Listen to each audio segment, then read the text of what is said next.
anakku, engkau akan melayaniku. Saya nengok lagi peta Kalimantan, aduh Tuhannya orang Kristen lagi, saya bilang. Akhirnya saya bilang berpikir begini, oke lah Tuhannya orang Kristen, saya bilang. Tapi kalau memang Tuhannya orang Kristen, saya pengen saya ke Kalimantan, Tuhannya Kristen harus janji sama saya. Tuhannya Kristen harus bikin saya itu di sana enggak susah, saya bilang. Karena saya enggak bekerja apa-apa Tuhannya orang Kristen, saya bilang. Saya mau kerja apa di Kalimantan? Enggak ada keluarga. Mau kerja apa saya enggak ada, saya harus keluar dari sekolah saya juga harus meninggalkan pekerjaan saya jadi asuransi, dan bahkan saya itu sudah nggak punya apa-apa. Motor sudah saya jual. Apalagi saya punya Tuhannya orang Kristen, saya bilang. Akhirnya saudaraku, saya bilang begini, kalau memang benar Tuhan yang Kristen, saya pengen saya ke Kalimantan, oke lah, tapi harus janji Tuhan yang Kristen. Pokoknya Tuhan orang Kristen harus janji saya dipelihara dan saya nggak dimakan sama orang daya. Itu yang saya minta sama Tuhan yang Kristen waktu itu, saudara. Saya nggak mau dimakan sama orang daya. Mungkin kalau orang melihat kesaksian ini saya ketawa kali ya, gitu loh. Nyangkanya orang daya itu kayaknya serem banget, padahal enggak. Kenyataannya sekarang enggak, malah baik banget, gitu loh. Nanti saya bilang nih, akhirnya saudara Tuhan, saya bilang saya kembali lagi ke Kalimantan. Saya jual semua segala piring-piring gelas saya yang bisa saya jual. Untuk beli apa? Beli tiket, dan saya juga beli beberapa. Saya kan berpikir begini, saya harus cari buka pekerjaan apa di Kalimantan ya. Gitu. Akhirnya saya punya ide waktu itu beli lulur, jamu-jamu, madura-madura gitu yang akan saya jual di Kalimantan gitu. Sambil lalu saya pengen tahu keadaan di Kalimantan itu bagaimana, prospeknya apa gitu. Singkat cerita saudaraku, akhirnya saya datang ke Kalimantan dan saya itu ngontrak di sebuah rumah di Kenaman, di Kecamatan Sekayam. Saya ngontrak di situ dan saya jualan apa, jamu Madura waktu itu, saudara. Dan puji Tuhan waktu itu saya ada kenal dengan orang, saya dikasih modal, dikasih pinjam modal, dan saya beli motor. Akhirnya saya jualan keliling, dan puji Tuhan mukjizat yang dikasih sama Tuhan. Padahal saya juga mikir gini, saudara, saya itu dikasih talenta sama Tuhan luar biasa gitu. Talenta sama Tuhan luar biasa. Akhirnya saya bisa menghidupi anak saya dari saya berdagang. Dari berdagang terus saya itu bisa ngurut orang.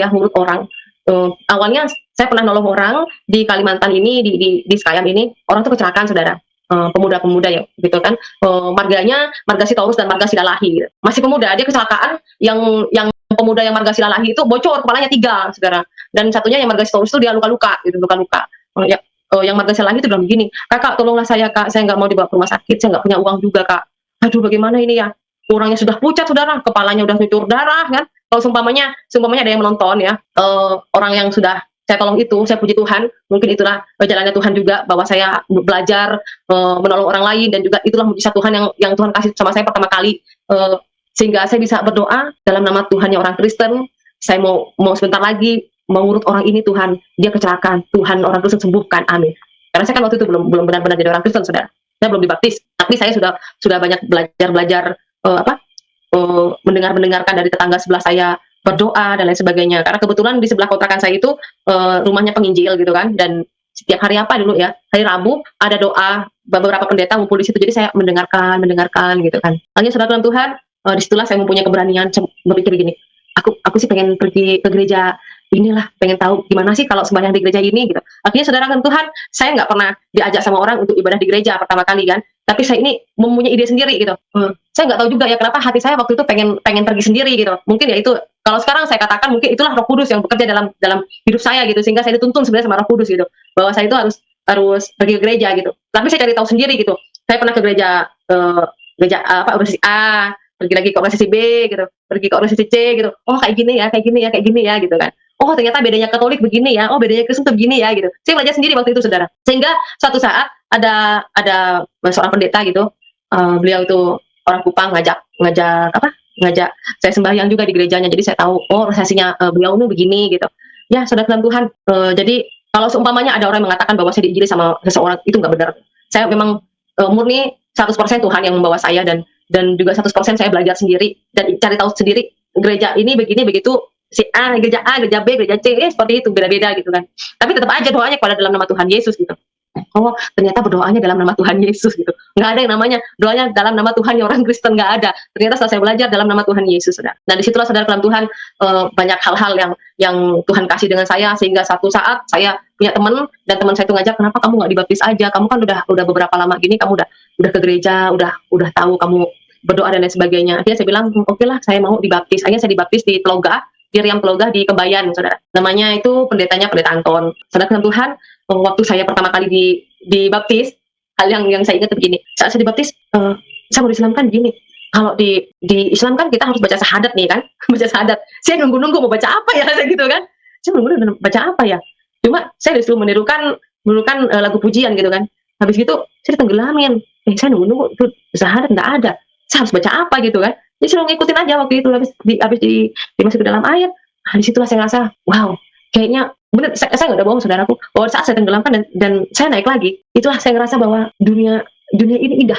Terus badan saya itu kayak ringan banget, nggak ada beban pikiran apa-apa, kayak nggak gimana gitu. Pokoknya hati saya senang banget, ringan banget gitu. Oh, ternyata di batas gini ya rasanya ya. Gitu. Nah, saya bersyukur saudara Tuhan. Setelah itu saya juga karena anak saya itu berada di Semarang waktu itu ya, akhirnya saya pergi berpikir gimana caranya biar saya menghidupi anak saya juga sambil bisa ibadah dan lain sebagainya. Akhirnya kawan saya ngajak saya itu kerja ke Malaysia, saudaraku. Saya kerja ke Malaysia itu jualan aksesoris dan juga jualan jamu-jamu Madura, saudara.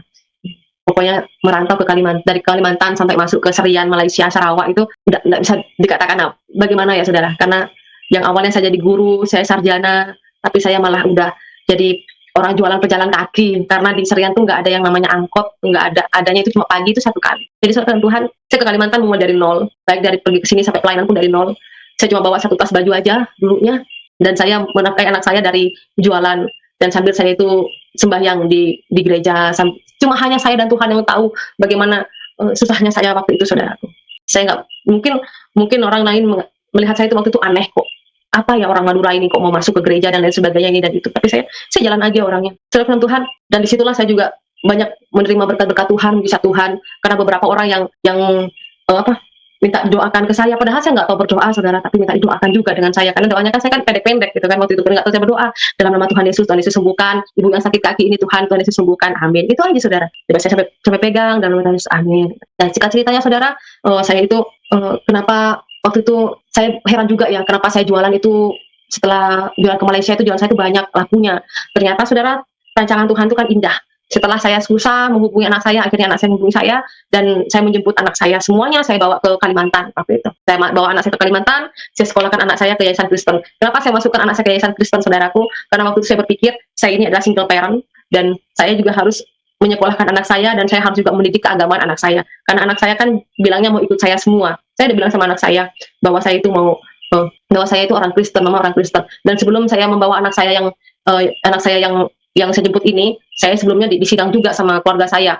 Jadi waktu itu ada Om Sultan Rambing, ada tante, dan juga anak-anaknya. Apalagi salah satu anaknya dari Om Sultan Rambing itu kan dibilangnya ustadz lah ya di masjid di Semarang sana gitu. Saya disangkanya punya cowok orang Kristen lah, terus saya disangkanya dikasih uang lah, sampai dikasih gaji lah ya gitu, jadi orang Kristen. Saya bilang enggak, sampai ya pokoknya disidang lah saudaraku, dibilang bahasanya saya disangkai seperti itulah, disangkai saya punya cowok orang Kristen. Terus ada juga sangkanya saya itu digaji lah, mungkin disangkanya orang mempengaruhi saya dan lain sebagainya. Saya katakan enggak ada, ini murni adalah saya sendiri gitu. Saya sampai dibilang, ingat ya, saya masih ingat perkataan om saya almarhum, sekarang udah meninggal. Saya dikatakan, ingat ya, kita mencuri kayu saja seperti sekorek api aja. Kamu tahu kayu korek api? Nah, kita mencuri seperti itu aja, kita bertanggung jawab kepada Tuhan. Apalagi kamu yang sudah meninggalkan iman kamu lalu kamu masuk ke Kristen. Tengok om ini dari Kristen loh. Semua anak-anak om belum masuk Kristen. Sekarang kita semua masuk ke Islam semua. Tapi kamu ini, kenapa kamu itu dari Islam malah masuk ke Kristen? Ada apa dengan kamu? Dia bilang, coba kau pikir itu. Kamu punya pikiran nggak? Dia bilang, pokoknya macam-macam lah. Yang nggak bisa. Cuma yang ngademin sepupu saya, anaknya dari Pak Sultan itu, Robert namanya. Ingat ya, kamu harus baik-baik, kalau memang pilihan kamu ya udah. Cuma saudara yang lain itu yang keras-keras banget, yang nggak bisa saya ceritakan lah ya. Pokoknya tahulah bahasanya orang yang kalau udah dari Islam masuk ke Kristen itu udah kayak apa gitu. Nah, udah saya rasakan dan saya sudah siap waktu itu. Cuma yang saya katakan waktu itu di saat disidang sama keluarga ya, saya bilang semuanya boleh menghina saya, tapi jangan menghina Tuhan saya. Bilang, kamu itulah, pokoknya disangkanya saya itu menjual Tuhan karena suatu alasan gitu. Padahal nggak ada. Saya bilang ya nggak ada, tapi mungkin mereka nggak percaya gitu. Tapi ya nggak apa-apa, kita kan nggak bisa maksakan gitu. Saya coba bilang gini, yang penting selama ini saya nggak pernah minta apa-apa sama om sama tante. Saya terima kasih juga sudah membantu menjaga anak saya. Saya bilang begitu. Meskipun ya saya dulu kan sama tante saya setiap bulan saya tanggung jawab tentang masalah anak saya gitu. Oh ya saudara dan Tuhan, setelah saya bercerai dengan mantan suami saya, sampai sekarang pun anak saya tidak pernah dikirimin nafkah. Padahal meskipun suami saya itu seorang polisi ya, seharusnya dia bertanggung jawab dengan anaknya, tapi saya masih ingat perkataan dia di pengadilan bahwa kalau susah saya, kalau pengen mau ngasih nafkah anak kamu tinggal ngangkang aja. Atau kamu minta sama Tuhan Yesus tahu. Saya masih ingat. Dan makanya daripada itu saya sampai sekarang pun saya akan buktikan kepada dia, kepada mantan suami saya yang tercinta itu, bahwa saya akan buktikan bahwa Tuhan Yesus sanggup pelihara saya dan anak saya. Ingat saudara Tuhan, kalau kita percaya kepada Tuhan benar-benar bahwa Tuhan akan pelihara kita, maka Tuhan akan pelihara kita benar-benar. Jadi jangan setengah-setengah. Kalau sekali cinta Yesus, harus kita cinta Yesus sampai mati. Amin. Oke, saudara Tuhan. Itulah kenapa saya itu sampai sekarang tidak pernah meminta pertanggungjawaban dari mantan suami untuk anak-anaknya. Padahal dia itu anaknya, ada tanggung jawabnya. Kalau saya memang mau pergi ke kantor, ke Polres Sampang dan sebagainya, saya bisa, tapi saya gak akan lakukan itu kok. Karena saya tahu Tuhan Yesus itu pasti akan memelihara saya dan anak-anak saya. Contohnya seperti sekarang, puji Tuhan, saya ada sampai saat ini semua karena Tuhan Yesus. Amin. Akhirnya sudah Tuhan, saya setelah itu saya bawa anak saya ke sini dan saya masukkan anak saya ke sekolah. Yang lucunya saudara, waktu anak saya laki-laki masuk ke mana? Mau masuk ke asrama, sekolah di sana 1 bulan, saya tanya, Mas, gimana sekolah kamu, Mas? Waduh, Ma, sekolahnya ini gimana ya, Maya? Nggak ada yang sama, 360 derajat, Ma. Nggak ada yang sama, Ma, katanya. Semua pelajarannya beda, semua 100% beda, Ma. Kalau aku nggak naik kelas bagaimana, Mas? Nggak apa-apa. Tuhan Yesus itu baik. Beda, setelah 1 bulan kemudian, saudara, kan saya setiap bulan kan pulang, karena saya bekerja di Malaysia itu. Saya juga sambil kerja di kedai gitu. Saya kerjanya jadi pembantu dulu juga, saudara. Setelah sambil jualan, kawan saya nggak bawa saya jualan lagi, akhirnya saya kerja jadi pembantu. Tukang cuci piring, katanya orang Malaysia tukang cuci pinggan, gitu kan. Nah disitulah saya tanya, gimana Mas di asrama? Waduh, Ma, saya baru kemarin makan, Ma. Makan apa, Mas? Makan babi, katanya. Gimana rasanya babi, Mas? Enak, Ma, makan babi. Saya ketawa, saudara, saya bisa makan babi. Kamu senang nggak makan babi? Enak, Ma. Iya, Mas. Makan babi itu enak, saya bilang begitu. Iya, Ma, enak. Iya, karena kenapa? Babi itu haram, Mas. Kalau udah dimasak, masuk kuali, harum. Dia bilang, ketawa anak saya, saudara. Jadi sampai sekarang anak saya jadi hobinya makan babi. Udah nggak makan sapi lagi, tapi ya babi, saudara. Cita-citanya saudara dalam Tuhan. Nah, jadi setelah itu, saudara, selama saya kerja di Malaysia, pertama kali saya kerja di Malaysia itu jadi pembantu, jadi tukang cuci piring, saudara. Saya tuh nangis setiap hari, saya nangis. Pertama kali, aduh, ya Allah, ya Gusti Pangeran, kenapa ya? Saya bilang, kok saya di Malaysia ini malah jadi tukang cuci piring ya? Sedangkan di Madura sana saya pakai sepatu. Di sini udah saya jadi pembantu. Setiap cuci piring itu saya nangis, saudara. Ya Allah, kenapa ya? Saya bilang, kok hidup saya ini susah banget? Saya bilang, saya ini sarjana guru, saudara. Tuhan, kenapa ya? Saya bilang, saya ini sarjana guru, tapi kenapa saya ini kok malah jadi pembantu? Saya bilang, apa katanya orang-orang, apa katanya keluargaku? Seumpamanya mereka tahu saya jadi pembantu, pasti mereka tuh bilang, makanya kamu tuh jangan murtad, jangan ninggalkan Islam, sehingga kamu kerja itu jadi pembantu. Itu pasti itu, saudara. Saya nangis, setiap hari saya goreng, saya cuci piring, saya nangis. Aduh ya Tuhan, kalau sampai, saya bilang, kalau sampai keluarga saya, teman-teman saya tahu saya cuci piring jadi pembantu begini, dimarah-marah sama tokek, aduh, saya bilang, malu, saya bilang gitu. Pasti saya dimaki-maki, saya diketawain gitu kan. Tapi itulah saudaraku yang Tuhan, ternyata Tuhan itu baik. Tuhan itu mengajarkan saya banyak hal, yaitu membentukkan diri, menundukkan diri, gimana pribadi saya itu berubah gitu. Yang awalnya saya sombong, yang awalnya saya itu suka marah, yang awalnya saya nggak sabaran gitu. Ternyata Tuhan itu memproses saya. Memang benar seperti di lagu di rohani gitu kan, bagaikan bejana siap dibentuk. Itulah saya, saudara. Saya sudah melewati itu. Tuhan membentuk saya seperti bejana. Itu aja ceritanya, saudaraku. Setelah saya bisa dari kerja di Malaysia itu, beberapa bulan kemudian saya bisa beli tanah juga di sini, Institut Nyicil gitu kan, di Kalimantan. Lalu saya juga mendengar satu malam saya mendengar bisikan gitu kan, anakku, engkau akan melayaniku. Saya selalu mendengarkan seperti itu. Jadi saya harus bagaimana Tuhan? Saya harus bagaimana Tuhan? Melayani Tuhan itu bagaimana ya Tuhan? Kok ada keinginan saya begini, saudara? Seperti ada Roh Kudus menuntun saya bahwa kayaknya saya harus sekolah Alkitab lah. Oke lah, kalau gitu saya sekolah Alkitab. Akhirnya saudara, saya pulang dari Malaysia, saya ke Indonesia. Ke Indonesia malah bukannya pindah ke sini, bukannya saya senang, tetapi saya ini disuruh mengambil barang-barang saya yang saya titipkan gitu. Diana, barang yang kamu titip di toko kamu ambil ya, karena nanti mau ditempati ya. Saya nangis waktu itu, saudara. Inilah mujizat yang luar biasa yang saya ingat, saudara ya, bahwa Tuhan itu menolong tepat di saat yang tepat gitu. Di saat saya itu butuh tempat, di saat saya butuh seseorang gitu. Lalu saya bikin status kan. Lalu saya bilang bikin status nih, saya pengen sekolah Alkitab, tapi saya nggak punya uang. Gimana ya caranya sekolah Alkitab? Lalu disitulah saya dibalas di komentar, kamu datang aja ke Bengkayang, kamu ke sini, saya mau ketemu sama kamu. Waktu itu ketemu sama pendeta Simpson di Bengkayang gitu. Saya datang di Bengkayang, saya datang, terus ada beberapa pendeta gitu yang nawarin saya sekolah Alkitab tuh di Jakarta, di Surabaya, bahkan ada yang di Sanggau. Akhirnya saya memilih sekolah di Alkitabnya di Pontianak, di Sekolah Teologi Eklesia, di bawah pembinaan dari Bapak Barnabas Singin. Nah, disitulah saudaraku, saya di situ memutuskan di Pontianak. Karena kenapa, saudara? Saya memikirkan bahwa saya nggak mau jauh dari anak saya. Anak saya sudah kasihan dia sudah pindah-pindah dari Sampang pergi ke Semarang, sekarang di Kalimantan, masa dia juga mau pindah lagi gitu. Itu yang saya pikirkan. Jadi akhirnya saya pindah di sekolahnya itu di Pontianak. Singkat ceritanya saudara, di Pontianak puji Tuhan saya sambil sekolah akhirnya ada seorang pendeta gitu kan yang memberikan kepercayaan saya untuk melayani di sebuah perusahaan sawit saudara. Di perusahaan sawit itu namanya perusahaan sawit BPK Bumi Pratama Khatulistiwa. Nah, itu kalau masuknya itu lewat jalan 28 Oktober. Puji Tuhan saudara, saya pelayanan di situ tempatnya orang Madura. Nah, kalau orang Pontianak pasti tahu ya, kalau di jalan 28 Oktober itu orang Madura semua saudara, mayoritas di situ. Nah, di perusahaan sawit itu ada yang namanya mesnya itu mes orang Madura, orang Jawa, orang campuran di situ ada. Di situ saudara saya jadikan dibisik-bisik tetangga gitu. Itu orang Madura tuh jadi pendeta di situ tuh. Iya. Pokoknya meskipun melayani semuanya dikatakan pendeta gitu waktu itu. Nah, padahal saya masih baru-baru kan gitu. Nah, satu hari saudara ada seorang anak namanya Desi kan. Dia datang ke rumah gitu. Datang ke rumah, dia bilang, "Bu, dia bilang, tolonglah Bu, semalam saya mimpi." Dia bilang, "Ibu datang ke rumah saya lalu mendoakan mama saya. Mama saya kan sakit Bu. Sebenarnya mama saya sakitnya udah lama Bu, sudah setahunan lebih lah. Suka kambuh-kambuh gitu." Dia bilang, "Oh ya Kak, bisa Kak Bu mendoakan di rumah?" "Oh ya bisa saya bilang. Lalu saya pergi ke rumah Desi. Di situ saudara banyak orang-orang ngumpul. Banyak orang ngumpul, termasuk juga ada orang Madura. Apa dikatakan? Waktu saya jalan nih saudara, dia tuh ngomong pura-pura bisik-bisik, tapi dia keras bisik-bisiknya gitu. Gimana? Orang murtad kayak gitu mau nyembuhkan orang. Gitu, belum tentu dianya aja sudah masuk neraka dan mendoakan orang. Saya bilang, aduh Tuhan, bilang, gimana ini? Mendoakan bagaimana saya nih? Waktu itu kan saya memang benar-benar nggak tahu berdoa model kayak pendeta-pendeta yang lain yang berdoanya panjang banget. Itu saya nggak tahu, saudara. Saya kalau misalnya orang berdoa sakit, ya yang sakit apa yang saya doakan ya itu udah selesai, amin gitu aja.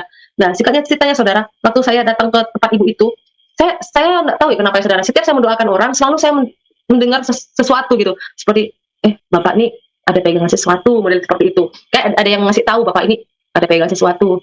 Saya bilang begini, Pak, bapak mau sembuh nggak ibunya? Saya bilang, iyalah Bu, gimana ya Bu? Saya tanya dengan bapak, harus jujur ya Pak. Bapak ini ada pegangan sesuatu kah? Nggak ada Bu. Yang benar Pak. Karena kalau nanti misalnya bapak ini pegang sesuatu, ibu nanti nggak bisa sembuh total loh. Saya bilang begitu. Akhirnya saudara, bapak itu bersikeras nggak mau. Bapak itu agamanya Hindu saudara. Akhirnya saya bilang begini, oke lah Pak, saya tetap doakan ibu, tetapi meskipun ibu sembuh Pak, nanti ibu akan sakit lebih parah lagi. Karena kenapa? Bapak nggak mau ada pertobatan total. Saya bilang, bapak nggak mau menghancurkan barang-barang yang berhala seperti itu. Saya katakan, enggak Bu, saya nggak ada pegangan apa-apa. Benar Bu, sumpah Bu, sumpah. Oke lah Pak, enggak apa-apa, saya berdoakan ibu. Saya bilang, saya berdoa, puji Tuhan ibu itu sembuh saudara. Mukjizat yang pertama itu yang saya rasakan sama mamanya Desi. Nah, yaitu saya mendoakan Mama Desi sembuh. Tapi saya katakan sama bapaknya bahwa karena bapaknya itu tidak mau bertobat dan bapak tidak mau menghancurkan barang-barang berhala, jangan harap ibu itu akan sembuhnya juga total. Saya bilang, karena kenapa? Bapak masih nggak percaya bahwa Tuhan Yesus itu yang menyembuhkan ibu. Saya bilang, masih percaya dengan barang-barang berhala. Saya bilang, iya Bu, enggak Bu, saya nggak ada pegang sesuatu. Oke lah Pak, lihat aja ya Pak ya, nggak lama lagi bapak pasti istrinya bapak sakit lagi. Dan saya pulang saudara. Memang betul saudaraku, sekitar 2-3 hari kemudian, mamanya Desi itu sakitnya lebih parah lagi saudara. Bahkan sampai kejang-kejang, sampai teriak-teriak, orangnya sampai menghitam saudara, menghitam. Dan orang itu sampai kerumunan banyak ya, maklum lah, mak-mak di mes ya kan, mak-mak bapak-bapak di mes itu semuanya Pak. Ayo Bu, datang ke rumah Bu, kata Desi sudah sampai nangis dia kan. Desi itu baru nangis. Dia bilang, ayo tolonglah Bu, mama saya lagi sakit parah Bu. Saya gini, aduh tambah gemeter lagi saudara. Karena kenapa? Di situ tuh udah ramai orang saudara, ramai. Saya sambil begini, saya panggil jemaat dulu semuanya. Jadi panggil ibu-ibu jemaat, saya pesan sama mereka, ibu-ibu saya mau mendoakan ibu ini, Ibu Desi. Tapi ibu-ibu semuanya harus pakai pujian, jangan sampai berhenti. Saya bilang begitu. Karena kenapa? Kita mau menghadapi sesuatu hal ya, kita harus menyembuhkan Ibu Desi. Kita harus berharap benar-benar sama Tuhan Yesus. Saya bilang, berdoa. Akhirnya saudara Tuhan, si bapak itu saya panggil lagi. Saya bilang gini, Bapak masih mau menyimpan benda berhala atau tidak? Dia bilang, mohon maaf Bu. Saya bilang, bapak itu yang bukan orang Cina itu, yang orang Hindu itu, orang Buddha. Habis itu bilang gini, iya Bu, saya ada Bu, di dompetnya ada, di bawah kasurnya Mama Desi yang lagi didoakan tuh ada, terus di kamarnya ada, di lemarinya ada, pokoknya satu baskom saudara. Satu baskom itu, ya kan, dari jimat-jimat ada yang pakai kain hitam, ada yang pakai kain merah, aduh, banyak semuanya ada di situ, biji-biji pun juga ada. Saya bilang begini, ya udah Pak, kalau begitu saya bilang, Bapak ikhlas enggak kalau ini mau dimusnahkan? Oh enggak apa-apa Bu, enggak apa-apa, yang penting istri saya sembuh, Mama Desi sembuh, oke lah. Saya bilang habis ada pujian, berdoa-doa semuanya, puji Tuhan. Saya bilang, Mama Desi yang mukanya menyeramkan itu akhirnya sembuh saudara. Habis itu saya bakar dalam nama Tuhan Yesus. Katanya orang nih, saat bakar itu malam itu baunya, bau busuk saudara. Tapi ya saya minta bahwa saya, semua keluarga dan semuanya dilindungi sama Tuhan. Karena namanya kita mau mendoakan barang-barang berhala seperti itu kan nggak sembarangan saudara. Itu kan kalau orang Dayak pasti ngerti ya kan. Nah, barang-barang seperti itu. Jadi nggak sembarangan saudara. Ya puji Tuhan, akhirnya Mama Desi itu saudara sembuh. Malam itu juga sembuh langsung saudara. Apa yang dikatakan suaminya itu, yang orang Cina itu mengatakan bahwa Ibu sesuai dengan janji saya. Mama Desi sembuh, Bu. Saya dan semua anak saya ini, 5 anaknya, dia mau masuk Kristen. Oke Pak, sip, mantap. Ingat ya Pak ya. Lucunya saudara dalam Tuhan, di saat katekisasi, Bapak yang orang Cina ini selalu lupa. Kalau berdoa, Bu, dalam nama Tuhannya siapa sih Bu? Dalam nama Tuhan Yesus. Oh iya, dalam nama Tuhan Yesus. Akhirnya karena sering lupa, sering bertanya saudara, sampai 3 kali. Ada 2-3 kali gitulah dia. Bu, siapa namanya Tuhan kita Bu? Tuhan Yesus Pak. Iya, Tuhan Yesus gitu. Sampai akhirnya ditulis Bapak Ibu ya. Namanya Tuhan itu ditulis di bukunya. Ditulis Tuhan Yesus. Tapi nggak apa-apa. Saya bersuka cita bahwa orang itu mau belajar, mau bertobat dan mau belajar mengenal Tuhan, mau belajar bagaimana percaya bahwa Tuhan itu ajaib, Tuhan itu dahsyat. Jangankan sakit, apapun yang kita minta sama Tuhan pasti Tuhan kasih. Yang penting kita apa? Kita meminta, kita percaya, kita tetap setia. Amin. Kita sudah dalam Tuhan. Akhirnya karena setelah pelayanan di PPK itu berjalan dengan lancar dan baik ya kan, sehingga banyak jiwa-jiwa juga selama 2 tahun di situ, 3 kakak udah masuk di situ. Pokoknya tambah ramai. Gereja itu yang awalnya malas-malasan sembahyang, jadinya banyak yang sembahyang setelah saya pelayanan ya. Apalagi dibantu sama Ibu Kendedes Anci ya, orang Dayak Sungai Ayak. Wah, luar biasa Ibu Anci dan keluarganya sangat setia ya. Beliau membantu pelayanan dan sampai akhirnya Ibu Anci jadi gembala sekarang sebagai pengganti saya di perusahaan PPK itu. Dan saya bilang dengan Bapak rohani saya, Bapak Yosi Nuryadi, Pak, saya mau pindah ke Balai Karangan, dan karena saya ngerasa saya pengen tantangan yang lebih lagi, Pak. Nggak tahu ya, hati saya ini saudaraku, saya pengen mencari jiwa-jiwa yang di luar sana, yang sebenarnya banyak yang haus, banyak yang perlu diselamatkan saudara. Jadi pikir saya seperti itu, dan Roh Kudus bekerja dalam diri saya waktu itu. Akhirnya saudaraku, saya merintis pertama kali di sini, di rumah saya ini, melalui dari anak-anak pemuda-pemudi dulu, anak-anak sekolah SMA 2 Sekayam. Saya ajak sembahyang, begini begitu, pokoknya saya ajarin mereka firman Tuhan, lagu-lagu pujian, semuanya anak-anak yang puji Tuhan. Saya juga diberikan kepercayaan juga melayani di Entikong. Bahkan saya juga diundang-undang sama orang yang mengundang saya untuk berdoa. Itu bukan hanya orang Nasrani saudara, tetapi yang mengundang saya itu juga orang-orang Islam. Tetapi di saat saya diundang sama orang Islam saudara, sebelum saya berdoa, saya yang sakit, ada orang Islam yang sakit gitu kan, beliau minta didoakan. Saya bilang, Ibu, kalau Ibu berdoa ya ingat kata-kata saya, di dalam nama Tuhan Yesus Isa Al-Masih, Tuhan Isa Al-Masih menyembuhkan saya, amin. Saya bilang, Bu, kok bukan dalam nama Allah Subhanahu wa Ta'ala, Bu? Ibu kan mengundang saya, Ibu kan tahu saya orang Nasrani, jadi saya berdoa itu kan mintanya kepada Tuhan Yesus, Tuhan Isa Al-Masih. Jadi Ibu harus berdoa di dalam nama Tuhan Yesus Isa Al-Masih. Saya katakan gitu. Oh ya Bu, iya.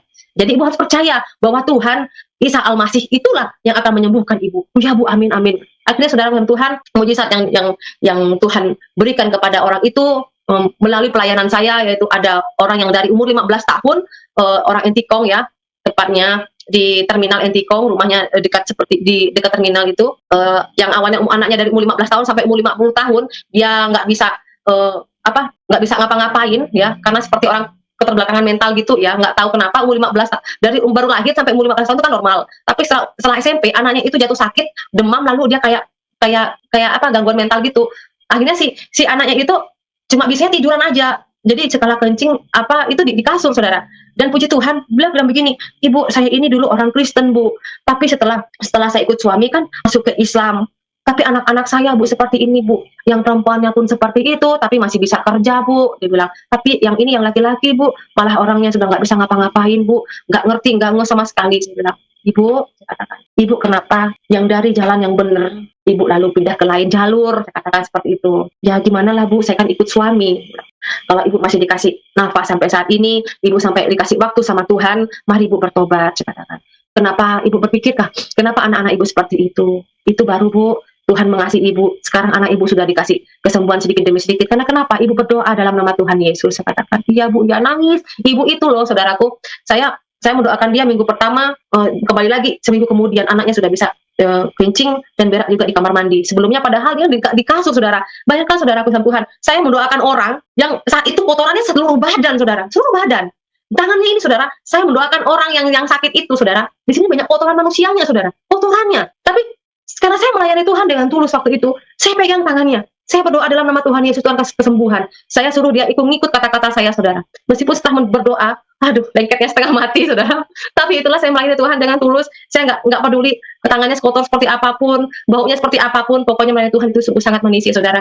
Dan puji Tuhan, anaknya orang itu yang sudah umur 50 tahun itu, dari umur 15 sakit sampai umur 50 tahun sudah membaik, sudah bisa kencing berak di kamar mandi sendiri gitu.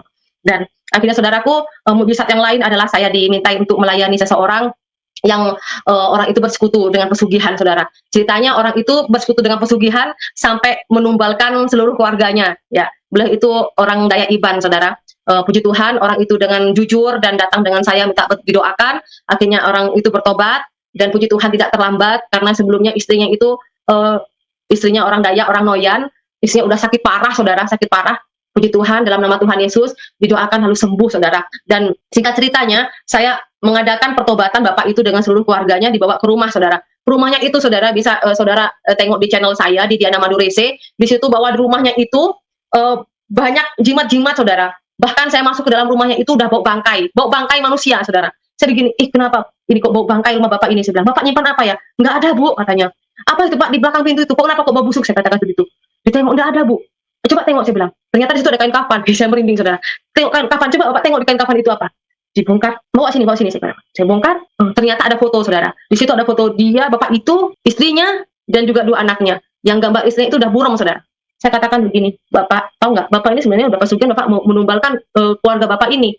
Nah, tengok tuh dari fotonya aja, ibu udah buram, ibu udah mau mati. Saya bilang, kalau bapak terlambat, ibu bisa mati. Saya katakan, bapak mau, bapak menyerahkan istri bapak, anak bapak kepada iblis. Ingat, Pak, iblis itu adalah raja segala pendusta. Itulah iblis, Pak. Tapi saya pengen kaya. Mana ada iblis ngasih kekayaan bapak dengan kekal? Saya bilang, lagi pula di dunia ini kita nggak mengejar kekayaan, Pak. Saya katakan begitu. Ya mohon maaf, Bu, saya pengen benar-benar bertobat, saya pengen keluarga saya utuh lagi, saya pengen istri saya sehat lagi. Dengan janji bapak harus bertobat benar-benar dan bapak harus musnahkan semuanya. Iya, Bu, saya janji. Pokoknya saya ikutlah apa bagaimana baiknya, Bu. Akhirnya serahkan Tuhan.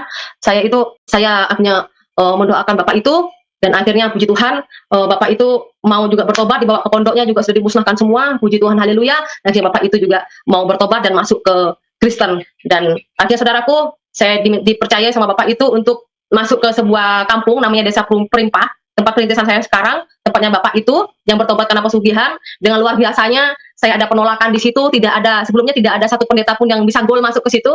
Cuma berhubung polen orang Madura. Orang Madura kan pantang ya, orang Madura itu kan pantang mundur gitu kan. Itulah pelayanan saya nggak mau mundur, apapun yang terjadi Tuhan bawa saya ke sini, saya akhirnya percaya Tuhan juga yang menyertai saya, amin.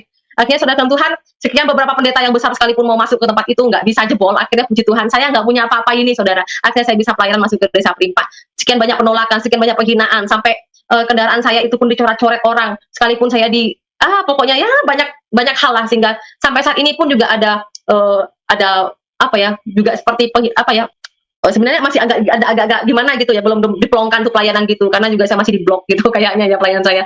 Saya mencari tanah untuk wakaf pemakaman aja juga mau beli aja udah susah banget, orang nggak mau ngasih. Akhirnya tanah yang dikasih sama jemaat yang habis pertobatan karena pesugihan itu, akhirnya saya bagi 2, saudara. Bagi 2. Rencananya kami untuk tanah wakaf di belakang, di depannya untuk gereja, saudara. Memang benar-benar saya mulai dari nol pelayanan gini, saudara, belum setahun, tapi udah luar biasa tantangannya, penolakannya, sampai saya mau dilaporkan juga ke kantor polisi lah, sampai ya namanya juga orang kampung, saudara, yang belum benar-benar mungkin ya belum benar bertobat, belum benar mengenal kasih Tuhan gitu. Saya harus berjuang, dan saya yakin dan percaya saya akan bisa mendapatkan tanah wakaf di situ, dan saya yakin dan percaya saya juga pasti akan bisa nanti membangun gereja di situ. Saudara dalam Tuhan, saya juga mau minta doa dalam pelayanan saya di Kalimantan Barat yang berada di Desa Perimpah,